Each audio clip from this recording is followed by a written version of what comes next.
This is an Extreme BB Guns review of the Crossman Air Mag C11.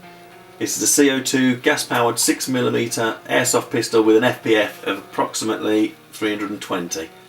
Pistol itself very simple to use. It's a non-blowback gun, so great for beginners and advanced shooters. To use the gun, first load a 12-gram CO2 cartridge placed into the handle. We do this by removing the cover off the handle, exposing the recess for the canister. Before we put the canister in, what we need to do is wind back this catch all the way so we can fit the canister into the gun itself.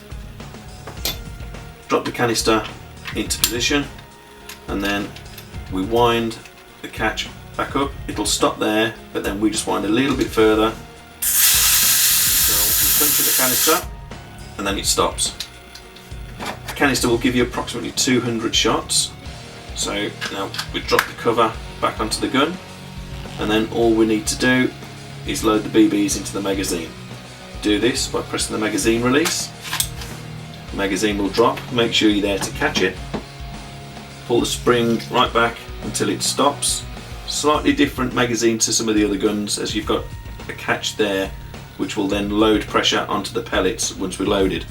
So to load, drop pellets into the recess there. This magazine will take up to 15 BBs.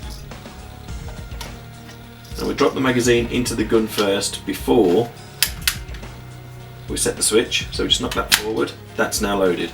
If we were to do that with the magazine out of the gun, potentially you knock the pellets out of the top of the magazine. So this gun is now ready to fire. The gun also has a Weaver style wrist rail for mounting extra devices like laser sight and torches. See there? It also has a simple safety catch to prevent accidental firing. Simply press it in, slot it back for fire, forward for safety. In summary, it's a well-made, lightweight 6mm airsoft CO2 powered pistol with an RRP of $59.99, making it one of the best value CO2 powered pistols on the market.